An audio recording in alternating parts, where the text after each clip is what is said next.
2025 ఫిబ్రవరి 14 నాటికి ఆమె భర్త ఆస్తి విలువ సుమారు 5,72,000 కోట్ల రూపాయలు. ఆమె కోరుకుంటే అసామాన్యమైన లగ్జరీ జీవితాన్ని గడపవచ్చు, కొండ మీది కోతినైనా కిందికి దింపవచ్చు. కానీ ఆమె మాత్రం చాలా సాదాసీదా జీవితాన్ని గడపడానికి ఇష్టపడుతుంటారు. సమాజంలో అణగారిన వర్గాల ప్రజలు మెరుగైన జీవితాలు గడపాలని పరితపిస్తుంటారు. అందుకోసం తన వంతు బాధ్యతగా సేవా కార్యక్రమాలు చేపడుతుంటారు. ఆమె అదానీ గ్రూప్ కంపెనీల అధినేత గౌతమ్ అదానీ సతీమణి ప్రీతి అదానీ. ప్రీతి అదానీ గురించి బయట ప్రపంచానికి అంతగా తెలియదు. ఎందుకంటే నిరాడంబరంగా జీవించే ఆమె ప్రచారాలు, హంగు ఆర్భాటాలకు చాలా దూరంగా ఉంటారు. అరుదుగా వార్తల్లో నిలుస్తుంటారు. 1965లో ఓ గుజరాతీ కుటుంబంలో జన్మించిన ప్రీతి వైద్య విద్య అభ్యసించారు. ప్రీతి అదానీ ఒక డెంటిస్ట్. తన 21వ ఏడాదిన గౌతమ్ అదానీని పెద్దలు కుదిర్చిన పెళ్లి ఆమె చేసుకున్నారు. అప్పుడు అదానీ వయసు 24 సంవత్సరాలు. వివాహం జరిగిన తర్వాత ప్రీతి అదానీ తన భర్త వ్యాపారంలో భాగస్వామిగా మారారు. గౌతమ్ అదానీకి వెన్నంటే నిలిచి, నా విజయం వెనకాల అత్యంత ముఖ్యమైన వ్యక్తి నా భార్యనని గౌతమ్ అదానీ పలు సందర్భాల్లో చెప్పారు. 10th క్లాస్ పాస్ అయి కాలేజీ డ్రాప్ అవుట్ అయిన నన్ను మెడికల్ ప్రాక్టీషనర్ అయిన ప్రీతి పెళ్లి చేసుకోవడం నా అదృష్టం. నాకంటే ఎక్కువ క్వాలిఫైడ్ పర్సన్ అయ్యుండి నన్ను పెళ్లి చేసుకోవాలనే ఆమె నిర్ణయం సాహసం కాకపోతే ఇంకేంటి మరి. నా విజయాలకు కారణం ఆమె, నా సక్సెస్ కి మూల స్తంభం ప్రీతి అంటూ పలు సందర్భాల్లో భార్యను ఆయన పొగిడారు. దీనిని బట్టి గౌతమ్ అదానీ సక్సెస్ లో ప్రీతి అదానీ ఎంతటి కీలక పాత్ర పోషిస్తున్నారో అర్థం చేసుకోవచ్చు. ప్రీతి అదానీ వ్యక్తిగత నికర ఆస్తి విలువ 8,327 కోట్ల రూపాయల పైమాటి. అదానీ గ్రూప్ అధినేత గౌతమ్ అదానీకి భార్య అయినప్పటికీ సాధారణ జీవన శైలినే కొనసాగిస్తుంటారు.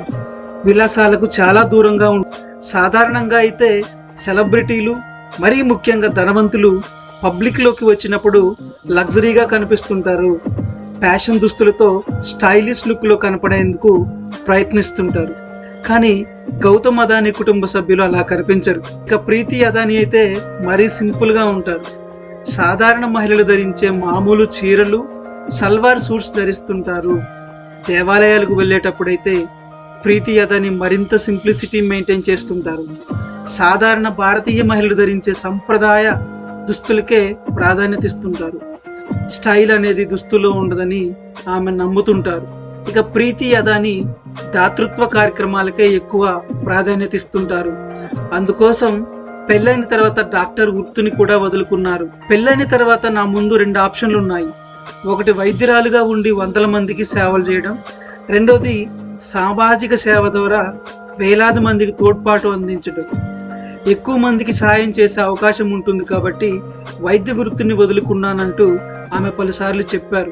భారతీయ సమాజంలో ఎక్కువ మందికి సేవలు అందాలనే ఉద్దేశంతో 1996లో అదానీ ఫౌండేషన్ ను ఆమె స్థాపించారు. కార్పొరేట్ సోషల్ రెస్పాన్సిబిలిటీ కింద ఈ ఫౌండేషన్ విశేష సేవలు అందిస్తుంది. అదానీ గ్రూప్ కంపెనీల లాభాల్లో 3% నిధులను ఉపయోగించి అదానీ ఫౌండేషన్ ద్వారా సేవా కార్యక్రమాలను ప్రీతి అదానీ నిర్వహిస్తున్నారు. 1996లో అదానీ ఫౌండేషన్ స్థాపించినప్పుడు కేవలం 2 సభ్యులు మాత్రమే ఉన్నారు. కానీ ఇప్పుడు ఆ ఫౌండేషన్ 19 రాష్ట్రాల పరిధిలోని 5,700కు పైగా గ్రామాల్లో సామాజిక సేవా కార్యక్రమాలను నిర్వహిస్తోంది. దాదాపు 73 లక్షల మంది భారతీయుల జీవన ప్రమాణాలను మెరుగుపరిచేందుకు సహకారం అందిస్తోంది. గ్రామీణ ప్రాంతాల మధ్య వారధి నిర్మించడమే ఈ ఫౌండేషన్ లక్ష్యమని ప్రీతి అదానీ పలు సందర్భాల్లో చెప్పారు. ఇందుకు అనుగుణంగానే దేశవ్యాప్తంగా లెక్కలేనన్ని కార్యక్రమాలు ఆమె నిర్వహించారు. అదానీ గ్రూప్ కంపెనీలు కార్పొరేట్ సోషల్ రెస్పాన్సిబిలిటీ కింద కేటాయిస్తున్న నిధులు క్రమంగా పెరుగుతున్నాయంటే దానికి కారణం ప్రీతి అదానీనే.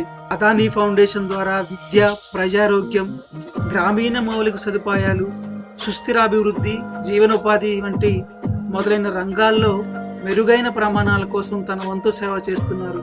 ముఖ్యంగా గుజరాత్లో అక్షరాస్యత మెరుగుదల కోసం ఆమె కృషి చేస్తున్నారు.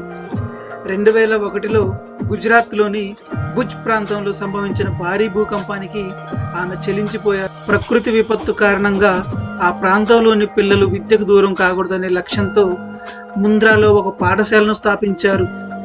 తన ఆదర్శాలకు అనుగుణంగా ఈ స్కూల్ని నడుపుతున్నారు.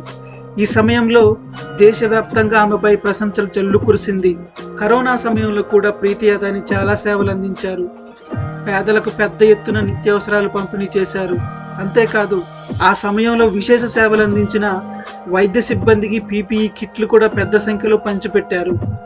ఆహారం, నీళ్లతో పాటు విశ్రాంతి తీసుకోవడానికి ఏర్పాట్లు చేయించారు. విద్య, కార్పొరేట్ సోషల్ రెస్పాన్సిబిలిటీ కింద ఆమె అందిస్తున్న సేవలకు గుర్తింపుగా 2020లో గుజరాత్ లా సొసైటీ యూనివర్సిటీ ప్రీతి అదానీని డాక్టరేట్తో సత్కరించింది. అదానీ కుటుంబంలో ప్రీతి అదానీయే కాదు, అదానీ ఫ్యామిలీ మొత్తం విలాసాలకు దూరంగా ఉంటారు.